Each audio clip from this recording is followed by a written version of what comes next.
భద్రాద్రి కొత్తగూడెం జిల్లా భద్రాచలం 6 అంతస్తుల భవనం కూలి శిథిలావస్థ కింద మృతి చెందిన కుటుంబాలకు న్యాయం చేస్తానని భద్రాచలం ఎమ్మెల్యే తెల్ల వెంకట్రావు బాధిత కుటుంబానికి హామీ ఇచ్చారు. ఇక ప్రభుత్వంతో మాట్లాడి వారికి తగిన న్యాయం చేస్తామని, నష్టపోయిన వారికి కూడా ఎటువంటి కష్టం కలగకుండా చూసుకుంటామని, నిన్న రాత్రి హైదరాబాద్ నుంచి వచ్చిన తనను ఇంటికి కూడా వెళ్లకుండా బాధిత కుటుంబాల దగ్గరికి వెళ్లి పరామర్శించాలని తెలియజేశారు. ఇక మాకు తక్షణ న్యాయం జరగాలని, బాధిత కుటుంబాలు ఎలాగైనా ఆదుకోవాలని, చనిపోయిన 2 పేద కుటుంబాలకు చెందిన వారిని కూడా ఇక మీరే ఆదుకోవాలని, మీ కుటుంబంలో ఒక్కొక్క కుటుంబానికి కూడా ₹1 కోటి, ఇక ఇంట్లో ఒకరికి ఉద్యోగము, పిల్లల చదువుకు చూసుకోవాల్సిన కుటుంబం సభ్యులు కూడా డిమాండ్ చేశారు.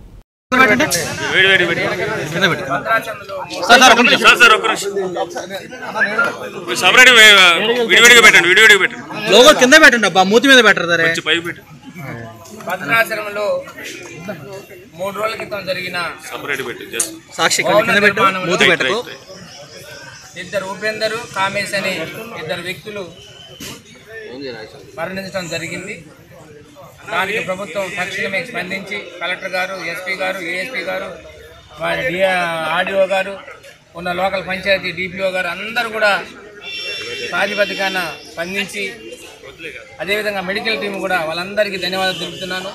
చాలా వరకు 12 గంటల దాదాపుగా మళ్ళీ 12 గంటల వరకు పెద్ద 6 అంతస్తుల భవనం ఆయన నెత్తి మీద కూడడంలో కూడా బతికి ఉండి పాపం కేకలతో ఉంటే అధికారులు హుటాహుటిన వచ్చి స్పందించి రెస్క్యూ టీంతో ఎన్డీఆర్ఎఫ్ బృందాలు కానీ, సింగరేణి బృందాలు కానీ అన్నీ కూడా ఇమ్మీడియట్గా వచ్చి స్టార్ట్ చేశారు. మనం పైనుంచి తీయడానికి అక్కడ ఏం స్కోప్ లేదు, వెళ్ళే దారి కూడా లేదు. అయినా కానీ రెస్క్యూ చేయడం జరిగింది. అక్కడ వెంటనే తక్షణం 6-8 గంటల లోపులోనే ఒక వ్యక్తిని ఎక్కడైతే చిక్కుకున్నారో అక్కడిని తీసి మెడికల్ టీంకి ఉపజెప్తే, ఒక పక్క మొత్తం లెఫ్ట్ సైడ్ మొత్తం క్రష్ అవ్వడం వల్ల ఇమ్మీడియట్గా మేజర్ వెజల్స్ ఏవైతుందో మేజర్ వెజల్స్ క్రష్ అవ్వడం వల్ల తీసి వెంటనే చనిపోవడం జరిగింది.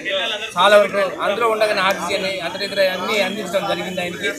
అయినా కానీ మెడికల్ టీం ఎంతో కృషి చేసినా కానీ దురదృష్టశాత్తు కోల్పోవడం జరిగింది. అదేవిధంగా మధ్యలో పడిన ఎవరైతే ఉమేష్ గారు ఉన్నారు, ఉపేందర్ కూడా నిన్న మధ్యాహ్నం నైట్ 2 వరకు కూడా రెస్క్యూ టీం కష్టపడి అవి ఏవైతున్న ఫ్లోర్లు అన్నీ మట్టినంతా తీసి ఆయన బయట తీయడం జరిగింది. అదేవిధంగా ఈరోజు ఎవరైతే కామేశ్, ఉపేందర్ ఉన్నారో వాళ్ళకి న్యాయం చేసే విధంగా ప్రభుత్వం తరఫున నిన్న నైట్ నేను రాగానే హైదరాబాద్ రాగానే హుటాహుటిన నేను కూడా ఎక్కడైతే ఉందో అక్కడికి వెళ్తే పాపం ఫ్యామిలీలు వారి ఆ అరుపులు కేకలతో నిజంగా నాకు జాలి వేసింది. ఎవరైనా మన వ్యక్తులు, ప్రాణం పోయిన వ్యక్తులు నేను ఇంటికి వెళ్ళకుండా నా బంధువులుగా వెళ్ళి వాళ్ళని చూసి తర్వాత నేను ఇంటికి వెళ్ళడం జరిగింది. అయినా కానీ వాళ్ళకి న్యాయం చేయాలని ప్రభుత్వం తరఫున నేను హామీ ఇచ్చాను. ఖచ్చితంగా మేమైతే కామేశ్ పిల్లలు 2 డిగ్రీ చదువుతున్నారు, ఉపేంద్ర పిల్లలు డిగ్రీ చదువుతున్నారు, వాళ్ళకి ఇమ్మీడియట్లీగా మనం వాళ్ళకి తక్షణమే చదివించడానికి ప్రభుత్వం తరఫున నేను హామీ తీసుకున్నాను. నిన్న మంత్రులు, ముఖ్యమంత్రి గారిని కలిసేటప్పుడు చూసాయగా చెప్పాను ఖచ్చితంగా న్యాయం చేయాలని. కానీ ఎంతమంది అనేది నిన్న మధ్యాహ్నం వరకు తెలియలేదు కాబట్టి అది ఎటువంటిది వాళ్ళ నిర్ణయం తీసుకోలేరు. ఖచ్చితంగా మంత్రులకి మంత్రులు సీనియర్ నాయకులు తుమ్మల నాగేశ్వరరావు గారు చెప్పాను. అదేవిధంగా మన మంత్రులు పొంగులేటి శ్రీనివాసరెడ్డి గారు చెప్పాను, డిప్యూటీ సీఎం బట్టి విక్రమార్క గారు చెప్పాను, అందరూ స్పందించారు.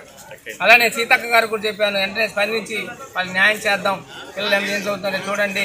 అదేవిధంగా ఆ ప్రైవేట్ వ్యక్తి ఎవరైనా కఠినంగా శిక్షించండి, నాణ్యత లేని బిల్డింగ్ కట్టేవాడిని శిక్షించండి అనడం. అదేవిధంగా నేను రాగానే వాళ్ళని ప్రవర్తించి వాళ్ళని పిల్లలు చదివించే బాధ్యత మేము తీసుకుంటాం. వాళ్ళకి ఇల్లు ఇచ్చే విధానం, ఇల్లు కానీ వారికి కావాల్సిన సహాయ సహకారాలు ప్రభుత్వం తరఫున నేను కష్టపడి వాళ్ళకి ఇప్పించే బాధ్యత నేను తీసుకుంటాను హామీ ఇచ్చుకుంటూ ఆర్డీఓ గారితో కూడా మాట్లాడాను. కలెక్టర్ గారితో ఉదయం కలెక్టర్ గారు మాట్లాడారు. మన తరఫున ఏం చేద్దామంటే మీరు ఆలోచించి చెప్పండి అండి. ఇప్పుడు ఎవరైతే ఈ నాణ్యత లేని బిల్డింగ్ కట్టి సీక్రెట్గా ఇంటర్నల్గా కన్స్ట్రక్షన్ నడుస్తున్నాడో అతన్ని మోస్ట్ ఆఫ్ ది కాంపన్సేషన్ అతని నుంచి రాబట్టాలని వాళ్ళకి ఇమ్మీడియట్లీ అతని నుంచి తక్షణమే. ఎందుకంటే వాడికి పాస్ట్ హిస్టరీ కూడా, గతంలో హిస్టరీ కూడా చాలా బ్యాడ్గా ఉంది. ఇక్కడికి వచ్చి ఒక స్వామి వేషంలో వేసి భద్రాచలమైన నాశనం చేసిన వ్యక్తికి ఖచ్చితంగా శిక్ష ఇవ్వాలి. ఖచ్చితమైన మోస్ట్ ఆఫ్ ది కాంపన్సేషన్ అతని దగ్గర నుంచే ఇప్పిస్తానని వాళ్ళకి మనవి చేసుకుంటూ ఖచ్చితంగా చనిపోయిన ఉపేందర్ కానీ కామెంట్స్ కానీ ఖచ్చితమైన న్యాయం చేస్తానని వాళ్ళ ఫ్యామిలీకి అండగా ఉండి చెప్పాను. తల్లికి ఖచ్చితంగా నేను అవుట్ సోర్సింగ్ ఉద్యోగం ఇస్తానమ్మా, మనం ఉపేంద్రకి పెళ్లి కాలేదని వాళ్ళ ఫ్యామిలీ తల్లిదండ్రులు కూడా కాపాడుతాను అన్నాను. ఖచ్చితంగా కాపాడుతాం. ప్రభుత్వం తరఫున నా బాధ్యత. ప్రభుత్వం రావాల్సిన ఏమన్నా